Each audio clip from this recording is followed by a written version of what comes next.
And it's all right. It's gonna be all right.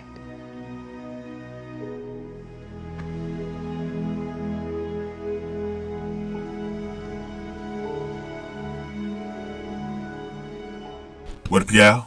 This your boy Ace here, and welcome to Afternoons Delight. Let's get to it, man. There's a lot to cover on One Chicago this week, man. A lot of videos, so I'm going to try to make these as short as possible. So I won't try to get into everything too much, but I don't know. Some videos be longer than others because there is no One Chicago for the next 2 weeks after this, so I might as well just leave it all out there. But I'm going to try to get through these as fast as I can, though. So let's talk about, let's lead this off. I've been leading everything off this season with the Goodwin stories. And she has a really good episode next week, by the way. We'll talk about that towards the end. Bert.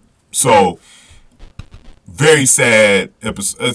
This is a very sad episode, just like last week's was. But this episode was even sadder, man. It was just, this one was tough. So the diagnose, Bert goes up there, gets tested, as he promised Sharon last week. And man, oh man, it was bad news. It was worse than what I thought. And somebody, okay, this is the thing though. I don't know if I was on Reddit or another site where they were discussing this episode, but one of the fans was saying that they believe that Bert might have also had Alzheimer's, not just dementia. Now, we knew he had probably had dementia since that first episode they went over it. But Alzheimer's was the one where I was like, oh man. I was like, bro, and he got that too. I'm like, oh my God, bro. You couldn't get worse news than that, man. And Bert he was visibly upset about it, went home. So Goodwin was talking to Charles later on. She was worried about him because he had a history where he actually committed suicide before. And he wasn't answering his phone. His daughter tried to call him too. She said he didn't pick it up. So they both were worried. And Sharon said she was going to go over to the house. Charles said he'll go over too. Oh, before that, I want to talk about this too. Because this lines up with this anyways. Sharon was talking to Charles about maybe being a little bit selfish because a lot is changing in her life. Obviously, she's dating Dr. Washington now. And she's now basically, because she's actually his emergency contact.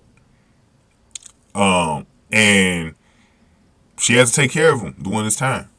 And she doesn't want the family to be responsible for him while he's going through this. And she has to run a hospital. She's trying to date Washington. A lot of things, good things are going on in her life outside of this. And a lot is going to change now. She's going to have to help him. And so they go to the house, and I was very scared. Like, when they opened the door, I said, I hope this dude didn't commit suicide, bro. He was just sitting in the chair, just dazed off. And Sharon comes over to him, and she lets him know, like, I got you. We're gonna do this together. I'm going to help you.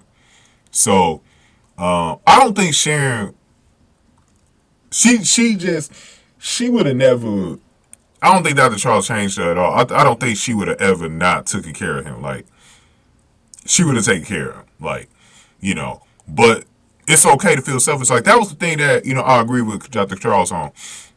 It's okay to feel selfish, man, because you got all this stuff going on in your life, and then, you got to take care of somebody. Taking care of somebody is never an easy thing, man. You got to sacrifice your whole life for that, But she still loves him, even though that's her ex. She's not really responsible for her ex, but she still loves him, though, and I can understand, the whole situation. Even if she didn't do it, I wouldn't say she was like a bad human being. She didn't do it. That's her choice. And she, like I said, she's not responsible for him, The only people I always say that's responsible for usually the situation is usually parents to their child. But outside of that, I don't, unless you hire somebody, you usually shouldn't be responsible. I think Sharon should hire somebody for when she's at the hospital, take care of him during the day. But then she takes care of him whenever she can at night or something like that. But we'll see what happens, how they do it. I think it's going to be a very interesting thing. But very sad, though, that he got diagnosed with this. And but I'm glad Sharon's going to be there for him, though. Let me get y'all thoughts on this, man. Very touch and go situation here, man. Give me y'all thoughts about this. And when they come back, Goodwin has a big case with Crockett where she snapped at him, and it's got something to do with Washington, like because Crockett was like, you think you're getting a little involved in this because of Washington, something like taking his side or whatever because he involved with him, and she snapped on him. I can't wait for that episode in a couple of weeks, bro. We gonna go over that in that one, by the way. So it's gonna be interesting. But go ahead and get this video, like, share, subscribe, y'all. Thank y'all for watching. After News Delight. We're gonna talk about Dr. Zola next.